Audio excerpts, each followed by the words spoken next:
नहीं बिल्कुल मैं सुबह फजर की नमाज, फिर फजर की नमाज, ज़ोहर की नमाज, असर की नमाज, मगरिब की नमाज, इशा की नमाज सारी पढ़ रही हूँ।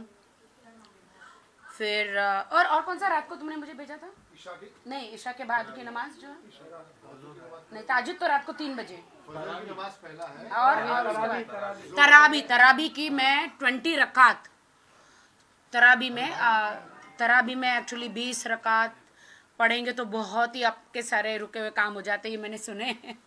हाँ, तो मैं पढ़ रही हूँ कि मेरा एक बार और पढ़ लेना। नहीं, मैं मेरे लिए भी पढ़ना है मुझे कि वो मेरे आदिल ने मेरे पैसे लिए हुए मुझे वापस दे दे। रोज का एक पारा, पूरे महीने में 30 पारा, मतलब पूरा कुरान खत्म। रमजान खत्म होने से पहले आपके पैसे तराबी का ना? हाँ कुरान पढ़ा जाता है। हाँ, तो पूरा आज से भी रात को मैं पूरा तराबी आज भी पढ़ूंगी, कल भी पढ़ूंगी। वो पूरा रात लग जाता है पढ़ने में। 20 रकात बहुत ज़्यादा होती है। मैं तो अभी नई सी हूँ, अभी तो इस्लाम में मैं बच्चा हूँ, छोटा सा बच्चा हूँ। अभी धीरे धीरे मैं आ रही हूँ, बट 5 टाइम की नमाज़ पढ़ती हूँ। लोग कहते हैं समय नहीं मिलता 5 टाइम की नमाज के लिए। अरे मैं कहाँ थी, वापस इस्लाम में आई। मेरे पास जब समय है, मैं आर्टिस्ट होके, तो आप लोगों के पास समय क्यों नहीं हो सकता? बाल बच्चे छोड़ दो, किचन छोड़ दो, खाना बनाना छोड़ दो, शोहर, सब कुछ, सब लोग को अलग रखो। सबसे पहले अल्लाह को दुआ करो, दुआ करो पहले। दुआ, अल्लाह है तो सारा संसार मिल जाएगा। खुदा है, नमाज पढ़ोगे तो किचन भी भर जाएगा। और अल्लाह का पहला प्यार, अगर आप नमाज सब पढ़ोगे तो आपके बच्चे भी मतलब सुरक्षित रहेंगे। तो खुदा कहता है कि मेरे पीछे चलो, अगर मैं तुम्हारे साथ हूँ तो कौन तुम्हारा बिगाड़ सकता है। तो मैंने अपने जीवन में यही किया कि खुदा से ज़्यादा किसी और को प्यार किया। तो लेकिन अब मैं ऐसा नहीं हूँ। अब मेरे नसीब में सिर्फ़ और सिर्फ पहले खुदा है। मैं अल्लाह से बहुत प्यार करती हूँ, जीसस से बहुत प्यार करती हूँ। और कोई मुझे जज ना करे मेहरबानी करके, वो मेरी आस्था है। और मुझे कोई जज ना करे। जो ऊपर वाला मुझे उन्होंने अपना लिया है, तो एक मनुष्य क्या है, आप मनुष्य लोग मुझे जज ना करें किसी भी हालत में। मेरे नाखून बड़े हैं, मेरी अब ये है, मेरा वो है। अभी तो मैं नई हूँ, धीरे धीरे इंशाअल्लाह मैं सीख जाऊँगी। तो आप मुझे डराए नहीं, आप मुझे मेरी मदद करें, है ना। इस्लाम में बढ़ने के लिए मेरी मदद करें, मुझे डराए नहीं कि ये नहीं चलेगा, वो नहीं चलेगा। आप लोग तब बोलते हैं जब आप बचपन से सब सीखे हुए। हम बचपन से सीखे हुए नहीं हैं, हम जस्ट अभी आए हैं। तो हमारी मदद करें। वैसे बहुत सारे मौलाना जी जो मेरे भाई है, उन्होंने कहा तू जैसा करती है, नमाज पढ़ती है, पढ़, बस सिर्फ नियत कर नमाज पढ़ने की। और खुदा को तू आंख बंद करके भी, अगर मैंने कुछ नहीं पढ़ा तो आंख बंद करके भी मैंने नियत करी तो वो नमाज पढ़ना ही होता है। नमाज पढ़ना क्या होता है मैं आप लोग को बता दूं। किसका फ़ोन बज रहा है? तुम्हारा ही बच रहा है। नहीं, मेरा नहीं है। पापा से फोन तो मैं आप लोगों को बता देती हूँ। आप किसी को भी मेरे सामने खड़ा करें और मुझे पूछे नबी याकूब के बारे में, नबी यूसुफ के बारे में, नबी मूसा के बारे में, नबी अब्राहिम के बारे में, और नबी नोहा के बारे में, ईव एडम आप जो बोलते हैं, आप मुझे हर सवाल पूछिए। कुरान पाक के सवाल पूछिए, आप मुझे बाइबल के सवाल पूछिए। मैं अपना वक्त फालतू चीज़ों में वेस्ट नहीं करती, क्लबों में, शराबों में, इन सब चीज़ों में कभी भी नहीं। मुझे वक्त मिलता है, मैं सारा वक्त खुदा में बिताना पसंद करती हूँ। तब जाके आज मेरी ज़िंदगी में सारी परेशानियां दूर हुई है, सब कुछ अच्छा हुआ है मेरी ज़िंदगी में। आर्टिस्टों को देखकर लोग जज करने लग जाते हैं, अरे ये आर्टिस्ट ऐसा कपड़े पहनते हैं तो काफिर है, ये तो ऐसे पहनते। नहीं भाई, हमारे साथ ऐसा गुनाह ना करें आप लोग। आप लोग को भी खुदा को जवाब देना है। ये आप लोग पायलट को तो नहीं बोलेंगे, ये आप लोग किसी ड्राइवर को तो नहीं बोलेंगे, ये आप लोग किसी डॉक्टर को नहीं बोलेंगे। जिनका अल्लाह ने जिनको जो काम दिया है वो काम करता है। हम आर्टिस्ट है, आर्टिस्ट हम फिल्मों में काम करते हैं। हमारा उठना बैठना अलग तरीके का है। तो इसीलिए डॉक्टर अलग है, पुलिस वाले अलग है, हम लोगों को आर्टिस्ट बनाया, तो हम लोगों पर आप लोग थोड़ा रहम करें और हम लोगों पर आर्टिस्टों पे जजमेंट ना करें, और करोगे भी तो हम सुनने वाले हैं नहीं किसी की। राखी जी, इसके अलावा कोई ऐसी विश या फिर कुछ ऐसा आपने भगवान से कहा हो कि जी बिल्कुल, ये चीज़ हो जानी चाहिए, ऐसा कुछ? मैंने खुदा से विश मांगी है कि मेरे जो रमज़ान है, मेरी सारी तकलीफ़ें दूर हो जाए, मेरी ज़िंदगी में सुकून आ जाए। या अल्लाह परवरदिगार, मेरे जितने भी गुनाह किए हैं माफ़ करो, माफ़ हो जाए।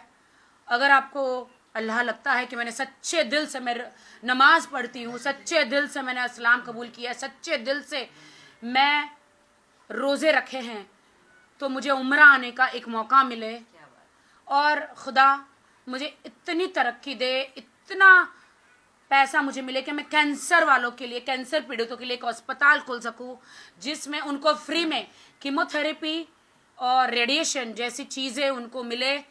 मेरी माँ की तो प्राण चले गए हैं, मेरी माँ के, लेकिन मेरी माँ के नाम से मैं एक ऐसे अस्पताल खोलना चाहती हूँ कि उन सारे बुजुर्ग लोग या जिन भी छोटे छोटे बच्चे, आप कैंसर हॉस्पिटलों में जाइए, आप लोग जो ज़कात निकालते हैं, वो ज़कात जो है कैंसर के बच्चे हैं छोटे छोटे हॉस्पिटलों में, जो कि वो जब मैं जाती हूँ तो रोते हैं, कहते हैं मुझे स्कूल जाना है, और जिनको स्कूल जाने के लिए मिलता है वो स्कूल नहीं जाते हैं। आप एक बार उन बच्चों के पास जाएंगे, आप रो पड़ेंगे, अपना सर फोड़ेंगे कि या खुदा, इतने छोटे छोटे बच्चे, इनको कैंसर है, इनको बीमारियां हैं, उनको सिरिन लगाई हुई है, सुइयाँ चुभ रही है उन्हें, उनके स्कूल जाने के, गार्डन में खेलने के दिनों में वो लोग अस्पताल में हैं। मेरा दिल इतना भर आता है कि खुदा आप धरती पर आइए और आप ज़मीन पर आइए, खुदा आप तो है, हम सबके दिलों में हैं, लेकिन उन बच्चों को एक बार, उन बच्चों को अच्छा चंगा कर दीजिए खुदा, और उन्हें स्कूल जाने दीजिए। और मैं ये हमारे जितने भी मुसलमान भाई बहन हैं उनको मैं ये कहती हूँ, हम ज़कात सब निकालते हैं, तो बट मेरी ये दुआ है कि मैं इतना कमाऊँ, मेरे बिज़नेसों में जितने भी राखी सावंत अकेडमी है हर जगह, और मेरे प्रोडक्शन हाउस, और मैं हर जगह मैं इतना कमाऊँ कि जो गरीब से गरीब जो हज नहीं कर सकते उनके लिए मैं वो सुविधाएं कर दूं कि उनको हज भेजूं। ये मेरे दिल से या अल्लाह, मेरे दिल से ये दुआ है कि मुझे इस्तेमाल करे, ऐसे नेक रास्तों पर मेरा इस्तेमाल करे। और मैं हर लोगों को यही कहती हूँ कि गरीब लोगों से गरीब लोगों के लिए उनका ड्रीम है हज जाने का, उम्रा करने का, लेकिन उनके पास उतने पैसे नहीं हैं। तो मैं उन लोगों को कहती हूँ, आप लोग नमाज पढ़े, और पैसे तो कहीं ना कहीं से ज़रिया अल्लाह कर ही देता है। बहुत बहुत शुक्रिया। आमीन। बस शुक्रिया। अब आप लोग मुझे छोड़ दीजिए प्लीज़, बस हट जाइए, मुझे माझं जेवण आता जेवण की परत पाठवणार नंतर गाडीमध्ये आत्ताही सोबत क्या कहना चाहोगे? नहीं, thanks to my sweetheart sister, my Rashtri, कि आज उन्होंने इफ्तारी पार्टी यहाँ पे घर में रखी थी। कल पहला रोज़ा था तो मैंने अपना घर में ही, पहला रोज़ा घर में ही खोलते हैं। एक्चुअली कल इन्होंने पार्टी रखी थी, हाँ, बट मैंने, लोगों ने सबने कैंसिल। मैंने भी, हाँ, क्योंकि मैंने कहा पहला रोज़ा तो घर में ही खोलना चाहिए। एक मिनट, चाबी दे दो, आप जल्दी से घर में जाइए, वो एसी वाला आया हुआ है ना, और फिर बाद में लॉक करके आ जाना।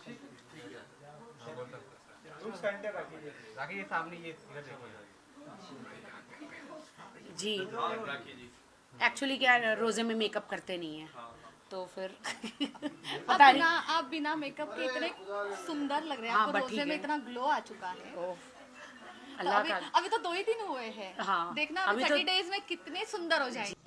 अस्सलामुअलैकुम वरहमतुल्लाहि वबरकातुहू। इस वीडियो में मैं फिर से राखी सावंत को मुबारकबाद पेश करती हूँ कि वो इस्लाम में दाखिल हुई और इस्लाम के मुताबिक ख़ुद को ढालने की बिल्कुल पूरी कोशिश कर रही हैं। और मुझे उनकी सोच, उनकी बातें, उनकी एक नीयत उनकी नेचर मुझे इतनी पसंद आ रही है कि मैं अपने आप में वो खूबियाँ ढूंढने की कोशिश कर रही हूँ। क्या है कि क्या ये खूबियाँ जो राखी सावंत में है वो मुझ में है। कितनी प्यारी सोच रखती हैं, कितना मासूम दिल है आपका। और मैं आपसे एक बात कहना चाहती हूँ, वो ये कि बताना बल्कि चाहती हूँ कि राखी सावंत अल्लाह ताला उसी को हिदायत देता है, उसी को अल्लाह ताला सीधा रास्ता दिखाता है जिससे अल्लाह ताला पसंद फरमाता है, जिससे अल्लाह ताला अपने करीब लाना चाहते हैं। और माशाल्लाह माशाल्लाह आप भी उनमें से एक हैं जिससे अल्लाह ताला अपने करीब ला रहा है, अल्लाह ताला जिसे सीधा रास्ता दिखा रहा है, अल्लाह ताला जिसको दुनिया और आखिरत की भलाई अता करना चाहता है और दुनिया में भी कामयाब करना चाहता है और आखिरत में भी। और आपकी बाकी सब बातें मुझे बहुत अच्छी लगी। और पर्दे के हवाले से मैं आपसे बात करूं या दीन की में मज़ीद इम्प्रूवमेंट लाने की बात करूं, क्योंकि मैं ख़ुद एक नामुकम्मल इंसान हूं। और लेकिन मैं फिर भी आपसे एक बात करना चाहती हूँ। मैं आपसे एक बात शेयर करना चाहती हूँ कि रसूलुल्लाह सल्लल्लाहु अलैहि वसल्लम ने फरमाया, अल्लाह तबारक व तआला फरमाता है, मेरे बंदो तुम सब गुनाहगार हो सिवाय उसके जिसको मैं बचाए रखूं, तो तुम मुझसे मग़फ़िरत तलब करो, मैं तुम्हें माफ़ कर दूंगा। और तुम में से जो जानता है कि मैं मग़फ़िरत की कुदरत रखता हूँ और वो मेरी कुदरत की वजह से माफ़ी चाहता है तो मैं उसे माफ़ कर देता हूँ। तुम सब के सब गुमराह हो सिवाय उसके जिसे मैं हिदायत दूँ। तुम मुझे ही से हिदायत मांगो, मैं तुम्हें हिदायत दूँगा। तुम सब के सब मोहताज हो सिवाय उसके जिसको मैं गनी या मालदार कर दूँ।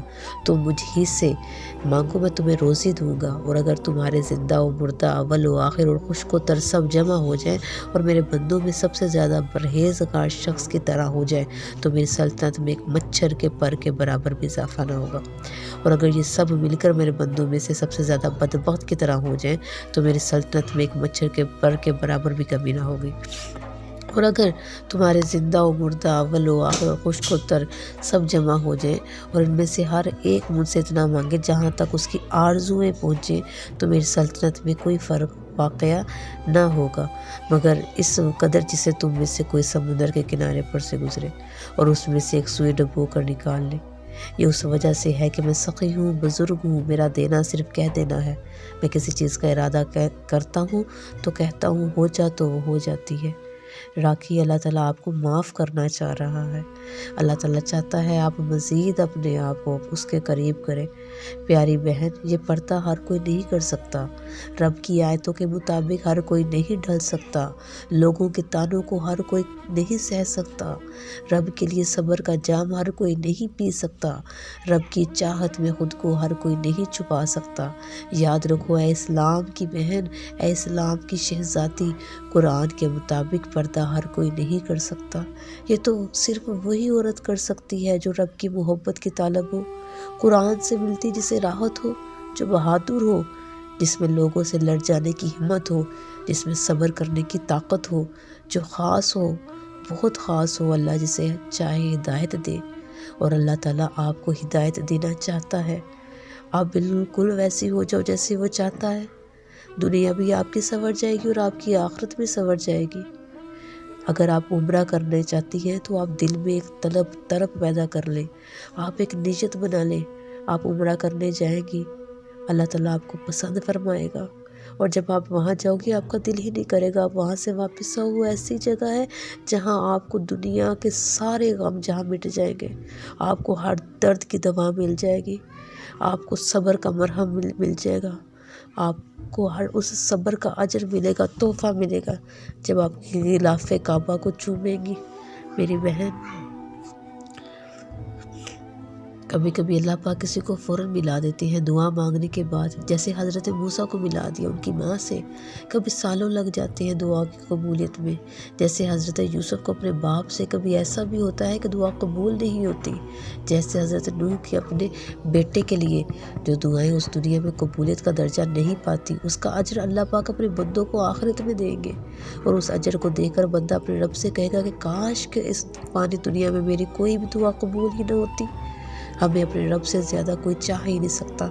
जो हमें नहीं मिला उसमें यकीनन कोई बेहतरी है जिसको हमारी महदूद अक्ल समझ नहीं पाती। हमें चाहिए कि दुआ ज़रूर करें और अल्लाह पाक से खैर मांगते रहें। बेशक अल्लाह पाक अपने बंदों पे बेहद मेहरबान और रहम करने वाला है।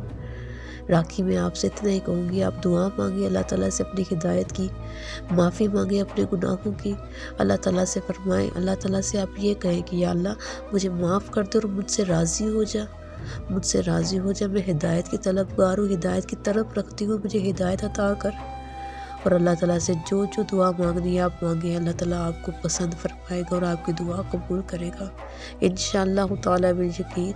और मैं आपसे सिर्फ इतना कहूँगी, पर्दा लाजमी करें, पर्दा करेंगी आपको अपने अंदर एक सुकून अता हो, सुकून मिलेगा जो अल्लाह ताला अता करेगा आपको।